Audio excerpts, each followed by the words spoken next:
The Nehru Centre in London is the cultural wing of the High Commission of India. It functions as part of the diplomatic missions of the Indian government and serves as a window into the Indian culture. Today, I have with me Ms. Sangeeta Bahadur, who has assumed the post of Minister of Cultural Affairs and the Director of the Nehru Centre. Ms. Sangeeta Bahadur, welcome. Thank you. Let's first begin by talking about your visions, your vision for the Nehru Centre. Where do you see the Nehru Centre, let's say, after a period of 3 years? I think it would be rather presumptuous of me to talk about where I see the Nehru Centre in 3 years' time, since I've been here now for less than a month. I'm still feeling my way, trying to figure out how much we've achieved, where we need to go from here. Of course, as you said, this is a very important center. It's the oldest that we have anywhere in the world. And I've had a list of really distinguished predecessors who've done a lot of work on the cultural front, who've taken the Nehru Center places. But what I hope to do in the 3 years that I have is to make Nehru Center more central to the lives of not just the Indian community, but as a kind of a cultural hub for London itself, where we involve people from all walks of life, from all communities, and particularly the younger generation, because I feel that is very, very important, and get them involved with how Indian culture is evolving, not just the heritage that we have, but where we are going and what the kind of work that is being done on this front by various people. And to make sure that by the time I leave, Nehru Center is something that just about everybody is familiar with. When you talk of the cultural scene on an international stage, what is India's position at the moment, according to you? I have always been a strong believer in the fact that the kind of cultural spread, should we say, that India has to offer is not offered by any other country in the world.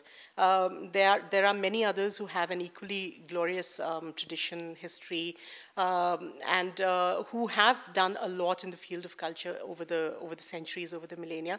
But India is one culture which has sustained itself. It has had an unbroken history, and because of that, it becomes very unique. Also, the fact that it is so multifaceted, that it is an amalgam of so many traditions, so many ways of life, that it gives a completely dazzling array of things that would be attractive to just about anyone. And as such, I think that the use of Indian culture as a part of our soft diplomacy has really helped us. It is one thing that is completely uncontroversial. Nobody objects to the fact that you are showing your culture and that you're proud of it. And Indian culture, I think, has had tremendous impact on people around the world in all forms. That is why I think that this is a legacy that we really need to use carefully and with a very sharp vision about what we intend to do with it. So how important is projecting India's culture really to the whole world? As I said, this is something which does not raise anybody's hackles. Everybody enjoys culture. Everybody likes knowing what another country, another culture, another tradition has to offer.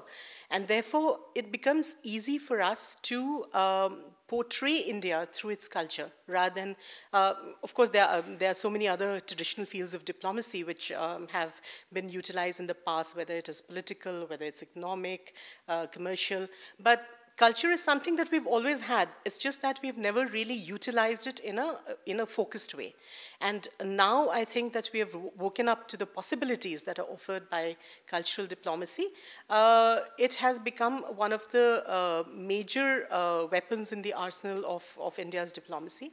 And we, as the Nehru Center and as part of ICCR, the Indian Council for Cultural Relations, of whom we are an outreach office, it has become our responsibility to take India's culture, to take India's heritage to as many people as possible, to as many countries as possible.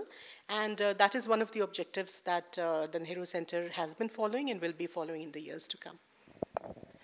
What special passion do you have, say it for Indian classical music or Indian classical dances? What is it that we're going to see more of? Well, it is since I have had a very culturally oriented upbringing, and I'm really fond of this aspect of India's traditions. I'm a singer myself. I write. I'm an author. So it is for me. These are things which mean a lot, which reverberate with me on various levels. So definitely, my attempt would be not to restrict myself to any one aspect of Indian culture, but to make sure that whatever we bring to people here through the Nehru Center or even through the agency of other organizations which are there in London, whose help and support we do seek from time to time, our attempt would be to bring as much of quality events as possible, rather than crowding our calendar with a number of events, as many events as we can.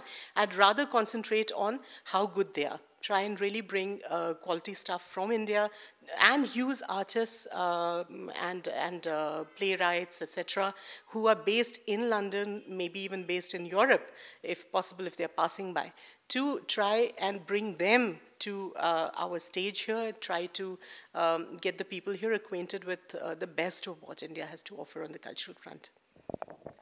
So in your presence, what is it that you're going to bring very different to the Nehru Center? I would say quality. I would say that I would like to, since I've spent the last 3 years as the Deputy Director General of ICCR, that has brought me in touch with some of the best talents that we have in India today. And I would like to make sure that those are the kind of people who we bring here, who we project to the public here, with whom I'm told that people here are not really acquainted, at least the second generation, third generation Asians, and also of course the local, the other Britishers. I'm told that they know what is going on here in Britain, but are not so interested in and have not really been exposed to a lot of what is going on in India. Perhaps the names that really mean something to people in India do not resonate in the same way here. I would like to remedy this if possible and see that these names also become familiar and people begin to realize that a lot of things are happening in India too, and that somehow my attempt would be to fuse the two. Whatever is happening here, whatever is happening in India, bring it together to create a kind of a confluence of culture. Do you have any specific artists in mind when you talk of bringing new people to London? I would really not like to name names, but in the months and the years to come, you'll probably see a lot of people who have probably not come here before, at least not performed under the aegis of the Nehru Center. Of course, we all know that London is a great hub of culture for Indians, and a lot of our artists, a lot of our actors and speakers and writers and intellectuals, they do tend to come here. They gravitate naturally towards London because of many reasons, including our historical associations, the language barrier not being there, etc. So on their own, I don't think there is any artist, any intellectual, any thinker who has not been here. But our attempt would be to present them under the Nehru Center's banner so that the center itself further gains in status. Today, looking at Bollywood, obviously the trend is changing, the music is changing, the classical traditions of India are very different from what happens in Bollywood today.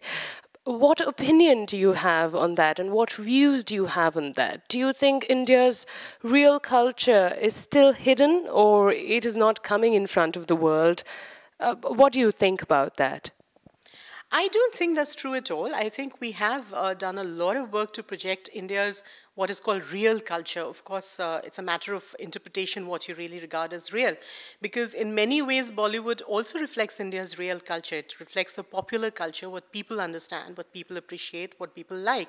So I would think that that is one definition of culture, definitely, what the majority of the people relate to, interact with. But it is true that the classical arts have always been there, always been a part of the Indian cultural scene. And traditionally, that is what has been regarded as the real culture of India.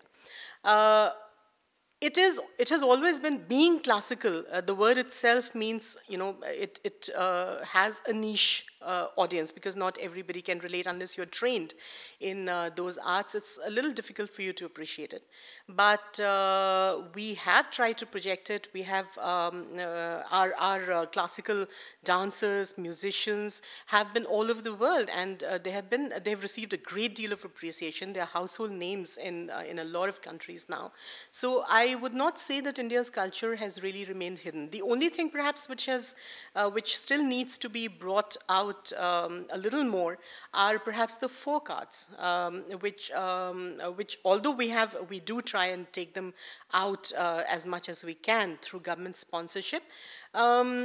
Ordinarily, people who are living around the world are not really exposed that much to those arts, and nor are those names very familiar.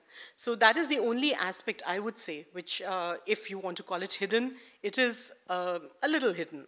But everything else, I think, has really been put across to the world. For the kind of important government position that you hold, do you think it is important to have an inclination towards arts and culture inside? Like you said, you're a singer and you've been trained and you have an inclination towards those things. Do you think that really helps you to organize everything better and understand things better? Well, from my own personal experience, I would say yes, because culture, in spite of the fact that it has only lately come to the forefront and is being treated as a part of regular diplomacy, it is a very specialized field. And unless I have met a lot of people, several colleagues among them, who really do not relate to culture much, who are not, who might be tone deaf for all and it's not their fault. It's just that their brains, function in a different way. They're interested in other things. So just like somebody who's not really trained for commercial work or economic work will probably not enjoy it. They'll do it because you're trained to do anything you're given to do as a bureaucrat.